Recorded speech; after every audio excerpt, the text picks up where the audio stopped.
Jaya Dirgantara menatap kepala keluarga Syam dengan pandangan tajam. Lalu beralih ke dua entitas yang selama ini menjadi pelindung keluarga Syam. Dalam hatinya, ia masih mengingat jelas bahwa Resi Wahana dan Wilangun adalah sahabatnya di masa lalu, di saat dirinya masih aktif di dunia kekuasaan. Dengan langkah mantap, Jaya Dirgantara mendekati mereka yang kini terkapar tak sadarkan diri akibat serangan dahsyat dari putranya, Wira. Matanya menyipit, menilai betapa luar biasa kekuatan yang dimiliki Wira hingga mampu melumpuhkan dua sosok yang pernah disegani itu. Sungguh luar biasa kekuatan putraku. Hingga dua sahabat lamaku ini terluka sedemikian parahnya, gumam Jaya Dirgantara lirih. Tiba-tiba, dari ujung jarinya muncul cahaya biru yang berpendar lembut. Cahaya itu melayang ke arah Resi Wahana dan Wilangun, menyentuh tubuh mereka yang tak sadarkan diri. Seketika, tubuh keduanya bergetar hebat, diselimuti kepulan asap tebal yang berputar seperti badai kecil. Wush! Saat asap itu mulai memudar, kedua sosok itu menggeliat. Napas mereka kembali teratur, dan akhirnya mereka terduduk, menatap sosok yang berdiri di hadapan mereka. Kakang Jaya Dirgantara, gumam Resi Wahana dengan suara lirih penuh keterkejutan. Jaya Dirgantara tersenyum tipis. Bangunlah, Resi Wahana, ucapnya penuh wibawa. Sosok satunya lagi, Wilangun, menatap Jaya Dirgantara dengan mata penuh kebingungan dan ketidakpercayaan. Jadi, kau masih hidup, Kakang? Tanyanya dengan suara bergetar. Jaya Dirgantara mengangguk pelan. Ya, aku masih hidup, Adi Wilangun, jawabnya dengan senyum yang penuh makna. Resi Wahana dan Wilangun kemudian mengalihkan pandangan mereka ke Wira, yang berdiri tegap dengan aura membakar sekelilingnya. Namun sebelum mereka sempat mengucapkan sepatah kata pun, Jaya Dirgantara berkata, "Dia adalah putraku." Kedua sosok itu menatap Wira dengan penuh takjub sebelum pandangan mereka beralih ke kepala keluarga Syam yang masih berdiri dengan tubuh bergetar. Darah segar masih menetes dari bibirnya akibat pertempuran sebelumnya. Mau kau bawa kemana keluarga Syam? Apakah kau ingin membawa mereka menuju kehancuran? Suara Resi Wahana bergema, menambah tekanan di udara.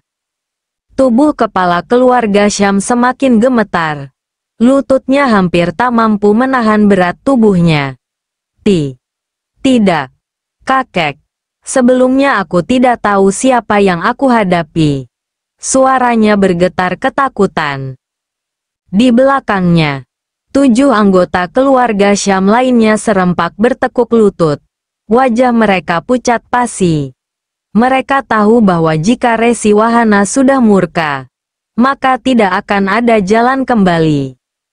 Apakah kalian ingin mati? Lanjut Resi Wahana dengan nada penuh ancaman. Yang kalian hadapi adalah keluarga Dirgantara.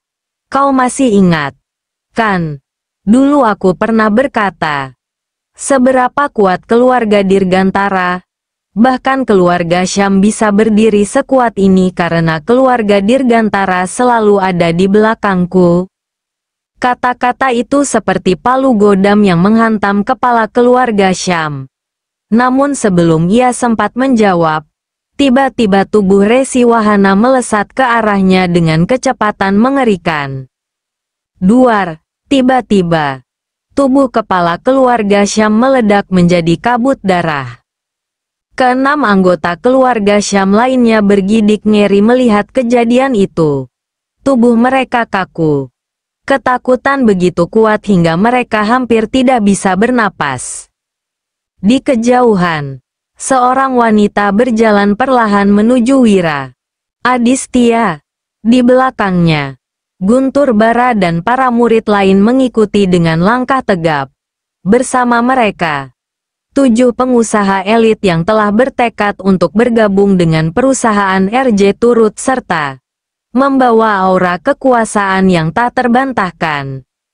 Setelah mendekat, Adistia menatap seorang wanita yang berdiri di depan Wira. Dengan suara lirih, ia berbisik, "Ibu." Lastri, ibu dari Wira, hanya tersenyum menatap Adistia, menantunya. Sorot matanya penuh kebanggaan dan kebijaksanaan.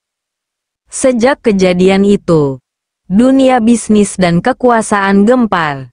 Di pagi buta, seorang anggota keluarga Sukma menerima kabar mengejutkan. Keluarga Syam telah hancur. Tak hanya itu, semua aset mereka telah berpindah tangan, jatuh ke dalam genggaman Wira, suami Adistia. Kini, keluarga Dirgantara telah menegaskan kembali dominasinya.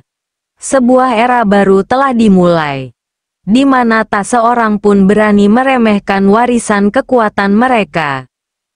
Wira, puncak kekuasaan dan takdir yang tak terhindarkan. Kekuatan keluarga Syam Barat benar-benar di luar dugaan Wira. Selama ini, ia mengira bahwa pengaruh mereka hanyalah sebatas dunia bisnis dan kekuasaan regional. Namun kenyataannya jauh lebih besar dari yang ia perkirakan. Bahkan setelah token kepemimpinan keluarga Syam berpindah ke tangannya, sebuah peristiwa mengejutkan terjadi. Hari itu, keluarga Kanza Barat, yang dikenal sebagai salah satu keluarga paling berpengaruh di negeri ini, bertekuk lutut di hadapan Wira. Kejadian yang mustahil bagi banyak orang, namun menjadi kenyataan di hadapan mata. Saat Wira berkunjung ke kediaman keluarga Syam, pemandangan luar biasa tersaji di hadapannya. Keluarga Kanza sudah lebih dulu bersimpuh di halaman rumah keluarga Syam, menunjukkan kepatuhan dan kesetiaan mereka kepada Wira. Dunia pun gempar. Dengan bersatunya 7 elit pengusaha dari seluruh negeri dan keluarga Syam yang telah tunduk padanya, Wira pun akhirnya sampai di puncak kekuasaan tertinggi. Sebuah posisi yang bahkan tidak pernah ia inginkan. Namun, takdir telah berbicara, membawa namanya ke puncak kekuasaan yang tak tergoyahkan. 10 tahun kemudian, waktu berlalu, membawa perubahan besar di seluruh negeri. Keluarga Sukma, yang dulu dikenal sebagai keluarga paling berpengaruh, kini hanya bisa mengagumi Wira dari kejauhan. Mereka yang dulunya dianggap perkasa, kini merasa kecil di hadapan kekuatan menantunya, Wira. Sementara itu, kelompok Cakra Emas, para murid pilihan Wira, kini telah mencapai kejayaan. Dahulu, mereka hanyalah sekumpulan anak muda berbakat yang berlatih di sebuah gedung terbengkalai, tempat yang jauh dari kemewahan. Namun kini, segalanya telah berubah. Di atas tanah yang dulu hanya berupa reruntuhan, berdiri sebuah kompleks megah yang mencerminkan kekuatan mereka. Di tengah kompleks itu, menjulang sebuah menara tinggi dengan arsitektur yang gagah. Sebuah simbol keagungan yang tak terbantahkan. Di puncak menara itu, terukir dengan megah nama Cakra Emas. Sebuah penanda bagi dunia bahwa kelompok ini adalah kekuatan yang tak terkalahkan. Di bawah kepemimpinan Guntur Bara, seorang pendekar mahasakti dengan pedang hitam legendarisnya, kelompok Cakra Emas kini menjadi legenda. Pedang hitam yang ia bawa bukan sekadar senjata, tetapi lambang dari ketangguhan dan kekuatan yang tak dapat dilawan. Tak ada yang berani menantang Wira atau murid-muridnya. Dalam 1 dekade, Wira tidak hanya menancapkan namanya sebagai pemimpin tertinggi, tetapi juga membangun warisan yang akan dikenang sepanjang masa. Namun, Di balik segala kejayaan itu, satu pertanyaan besar masih menggantung di benak Wira. Apakah ini benar-benar jalan hidup yang ia inginkan? Atau, apakah ini hanyalah awal dari sebuah perjalanan yang lebih besar? Sebuah takdir yang bahkan belum sepenuhnya terungkap. Malam yang sunyi. Pada tengah malam yang sunyi, Wira terbangun. Matanya terbuka perlahan, menembus kepekatan malam yang hanya diterangi sinar rembulan yang redup. Ia menoleh ke samping, menatap Adistia, istrinya yang terlelap dalam ketenangan, memeluk putra mereka dengan penuh kasih. Napas mereka teratur, damai, seolah dunia ini tak memiliki duka. Namun, di hati Wira, badai tengah berkecamuk. Ia bangkit perlahan, meninggalkan ranjang tanpa suara, melangkah menuju jendela. Di sana, ia duduk seorang diri, membiarkan angin malam menyapu wajahnya yang penuh pemikiran. Pandangannya menembus kegelapan. Tapi yang ia lihat bukanlah hamparan langit atau bayangan pepohonan. Yang hadir di hadapannya adalah kenangan, fragmen masa lalu yang tak pernah bisa ia lupakan. Ia mengingat saat kedua orang tuanya hampir mencapai tingkat abadi. Sebuah langkah terakhir yang seharusnya membawa mereka menuju keabadian sejati. Namun, justru pada detik itulah, segalanya musnah. Kesaktian mereka lenyap.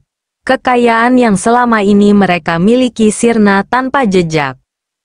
Bahkan nama besar mereka yang pernah mengguncang dunia, seakan dihapus dari ingatan semesta.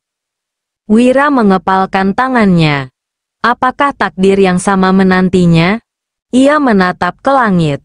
Begitu banyak pertanyaan yang bergelayut di benaknya, tanpa jawaban. Mampukah aku melangkah sejauh itu? Jika aku memilih jalan itu, bagaimana nasib mereka yang kusayangi? Adistia, putranya. Akankah mereka mengalami penderitaan yang sama? Ataukah mereka akan kehilangan segalanya? Seperti yang terjadi pada orang tuanya. Dingin mulai merambat ke kulitnya. Namun bukan itu yang membuatnya menggigil, melainkan ketakutan. Ketakutan bahwa suatu hari nanti, ia harus memilih. Dan pilihan itu, mungkin akan merenggut segalanya. Bayang-bayang takdir. Angin malam berembus perlahan, membawa bisikan samar dari kegelapan. Wira masih duduk di dekat jendela. Matanya menatap ke arah cakrawala yang terbentang luas. Cahaya bulan yang terpantul di wajahnya tak mampu menyamarkan bayang-bayang keraguan yang menyelimuti hatinya. Kenangan akan kedua orang tuanya terus menghantui pikirannya. Mereka yang begitu sakti, begitu berwibawa, akhirnya tak berdaya saat menghadapi batas antara fana dan abadi. Saat itu, mereka berdiri di ambang keabadian. Hanya selangkah lagi menuju dunia yang tak terjamah manusia biasa. Tapi di saat yang sama, mereka kehilangan segalanya. Wira menarik napas dalam, lalu mengembuskannya perlahan. Apakah jalan yang kutempuh ini akan berakhir sama? Ia menggenggam dadanya, merasakan detak jantung yang berdegup pelan namun berat. Beban yang ia tanggung terasa semakin besar. Jika ia memilih untuk melangkah ke tingkat abadi, apakah itu berarti meninggalkan semua yang ia cintai? Ia menoleh ke arah ranjang. Adistia masih terlelap. Wajahnya damai dalam pelukan putra mereka. Keindahan itu begitu nyata, begitu hangat. Sesuatu yang mungkin tak akan ia dapatkan lagi jika ia melangkah lebih jauh. Haruskah aku mengorbankan mereka demi mencapai tujuan ini? Dari balik kegelapan malam, suara lirih terdengar. Entah dari mana asalnya.